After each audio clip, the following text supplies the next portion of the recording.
ನೀವು ಒಂದೊಂದು ಕ್ಷಣದಲ್ಲಿ ಒಂದೊಂದ್ ತರ ಮಾತಾಡ್ತಾ ಇದ್ದೀರಾ. ನಾನಿಲ್ದೇ ಇದ್ದಾಗ ಇನ್ನು ಏನೇನ್ ಹೇಳ್ತಿರೋ ಯಾರಿಗ್ ಗೊತ್ತು. ಅದಕ್ಕೆ ನಾನಿಲ್ಲಿರೋದೇ ಇಲ್ಲ. ನಾನು ಊರಿಗೆ ಹೊರಟೋಗ್ತೀನಿ.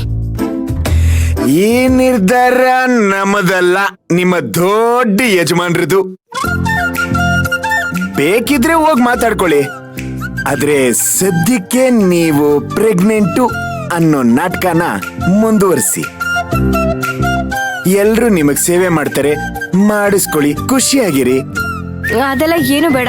ಮೊದ್ಲು ಎಲ್ರ ಮುಂದೆ ನನ್ನ ಗರ್ಭಿಣಿ ಅಂತ ಹೇಳೋದನ್ನ ನಿಲ್ಸಿ. ಹೋಗಿ ಎಲ್ರ ಹತ್ರನೂ ಸತ್ಯ ಹೇಳಿ. ಅವೆಲ್ಲ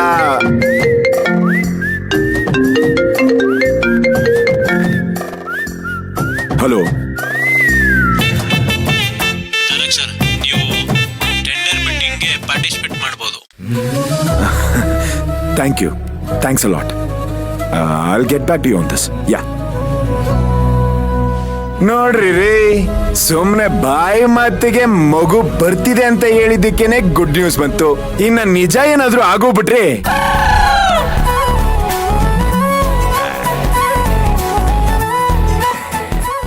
ಬೇಡ ಬಿಡಿ.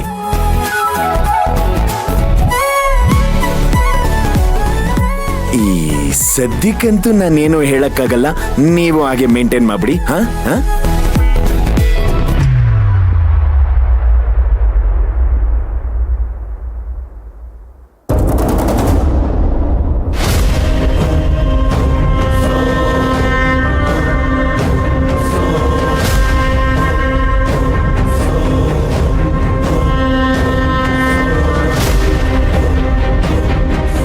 ಏನಾಯ್ತು?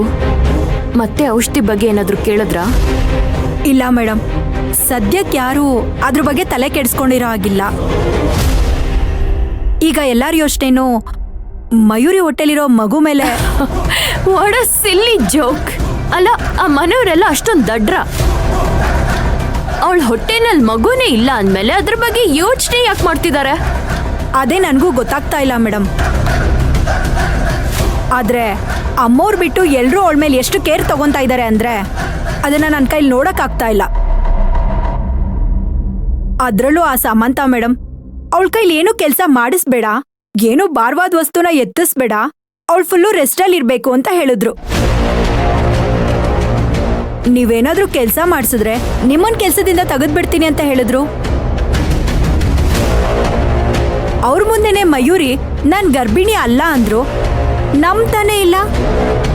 ಅವಳು ಗರ್ಭಿಣಿ ಅಲ್ಲ ಅನ್ನೋದು ನನಗೆ ಚೆನ್ನಾಗಿ ಗೊತ್ತು. ಯಾಕಂದ್ರೆ ನಾನು ಅಲ್ಲಿಗೆ ಬಂದಾಗ ಇದ್ರ ಬಗ್ಗೆ ಪ್ರಸ್ತಾಪ ಮಾಡಿದಾಗ ಅದ್ರ ಬಗ್ಗೆ ಅವಳು ಮಾತೇ ಆಡ್ಲಿಲ್ಲ. ವಿಷಯನ ಹಂಗೆ ಡೈವರ್ಟ್ ಮಾಡ್ಬಿಟ್ಲು.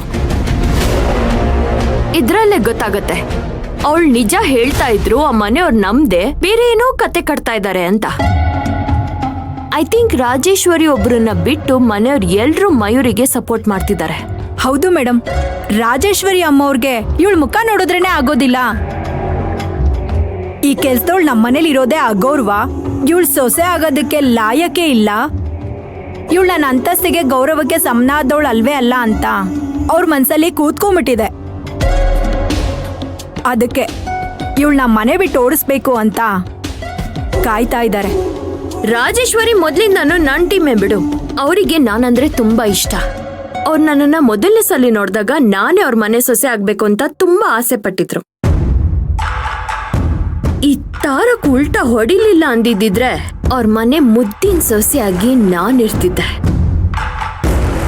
ಹಾಗಂತ ಈಗ ಆಗಲ್ಲ ಅಂತ ಏನಲ್ಲ, ಇನ್ ಸ್ವಲ್ಪ ದಿವಸದಲ್ಲಿ ಅದ್ ನೆರವೇರತ್ತೆ.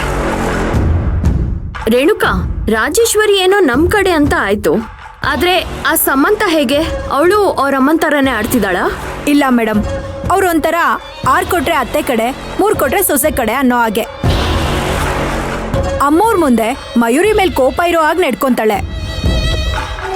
ಅವ್ರು ಇಲ್ದೇ ಇದ್ದಾಗ ಮಯೂರಿ ಈ ಮನೆ ಕೆಲ್ಸದವಳಾಗೇ ಇರ್ಬೇಕು, ಎಲ್ಲಿವರೆಗೂ ಅವಳು ಹೀಗಿರ್ತಾಳೋ ಆಗ್ಲೇ ನಾನು ಆಧಿಪತ್ಯ ಉಳಿಸ್ಕೊಳಕ್ ಆಗೋದು ಅಂತ ಬಯಸ್ತಾರೆ. ಅದಕ್ಕೇನಾದ್ರೂ ತೊಂದರೆ ಆದ್ರೆ ಮಾತ್ರ ಅವಳ ಮನೆಯಿಂದ ಹೊರಗೆ ಕಳ್ಸೋಕೆ ಯೋಚನೆ ಮಾಡ್ತಾರೋ ಏನೋ. ಹಾಗಾದ್ರೆ ಸಮಂತ ಮಯೂರಿನ ಪೂರ್ತಿಯಾಗಿ ಯೂಸ್ ಮಾಡ್ಕೋ.